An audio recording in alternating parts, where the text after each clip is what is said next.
At this instant the door opened, and the head of Signor Pastrini appeared.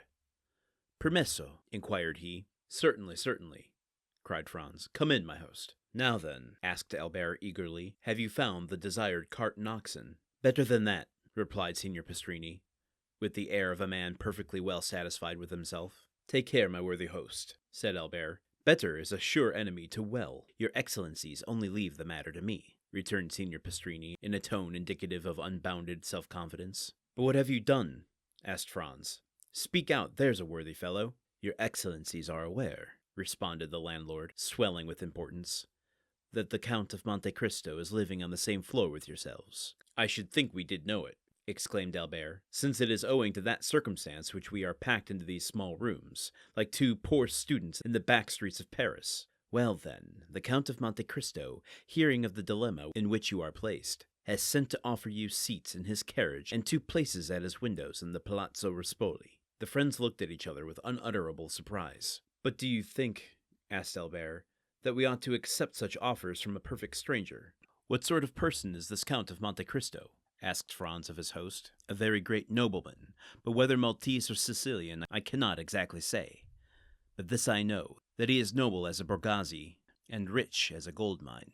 "It seems to me," said Franz, speaking in an undertone to Albert, "that if this person merited the high panegyrics of our landlord, he would have conveyed this invitation through another channel, and not permitted it to be brought to us in this unceremonious way.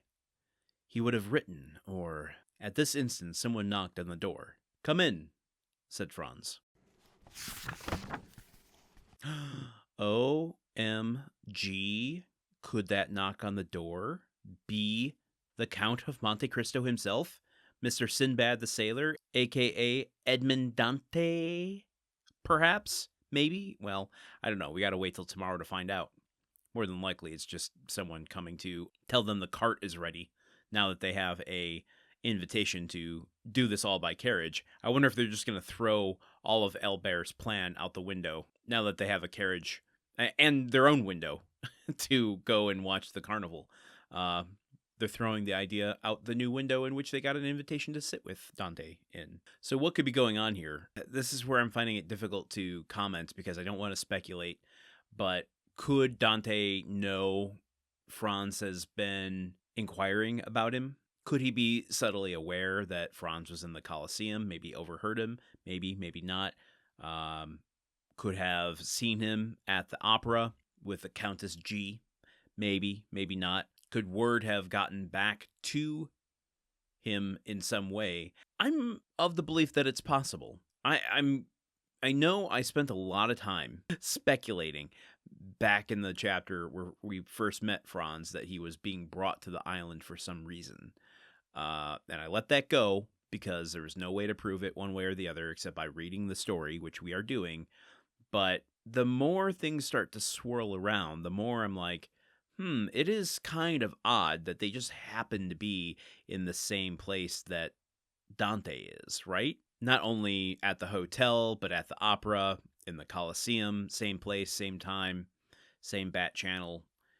It seems a little strange. And maybe this is just, a narrative contrivance on the part of Dumas in order to move the story forward, perhaps. But it begs the question for me, why Franz?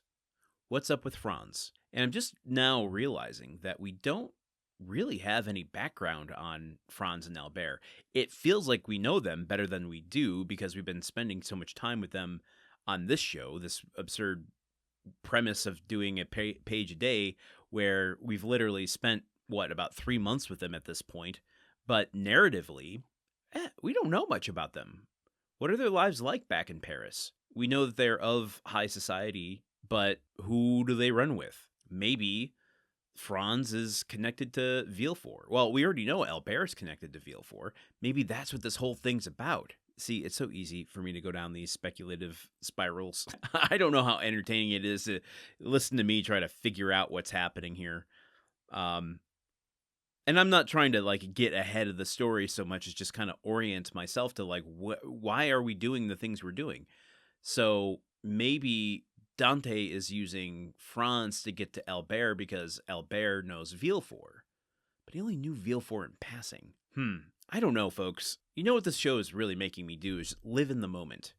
Appreciate and enjoy what's in front of us rather than hoping to have something specific or have things spelled out for us. This is the messiness of life, isn't it? Living in uncertainty, always the promise of answers, but never the answers we expect. All right, how about a little bit of factoidal research? The Borghese family, name dropped here, was a hugely powerful family in Rome. So the comparison here, let me pull the line out.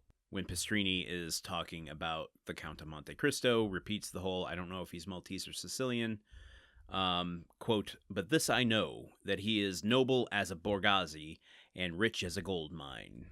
So the comparison to the Borghese is clearly, placing him among high society, not just because of his wealth, which Pastrini mentioned separately, but because of his reputation, I think. Also, Pastrini tells them that their invitation to sharing the carriage and the two windows places them at the Palazzo Rospoli. That is a real place. It's a Roman palace, and it was on one of the main streets where the Carnival processions took place. So this would be an excellent viewing location for all of the events, which, makes sense when we're talking about the wealth, the privilege, the luxury that Dante can now afford himself and others. So I think one other thing I want to mention here with all of this is really how this is shaping up Dante to be almost godlike in his wealth. Because if Franz and Albert are part of the aristocracy, and they're looking at the Count of Monte Cristo as someone who has means beyond what they can even imagine, I mean, that is pretty extreme. And you combine that with the fact that they don't know who he is. No one really knows who he is. That's alluring. That's mysterious. That would be true even if it was being delivered by a different author than Dumas, who's also using this kind of narrative style of keeping Dante at a distance. If this was written by somebody else who put us in the shoes of Dante, all of these things, these are facts, would still show how immensely wealthy he is. Okay, let's continue here tomorrow with a little bit more of Chapter 34. We're almost done, folks. Holy nuts. What a long couple of chapters we've had. Look ahead here.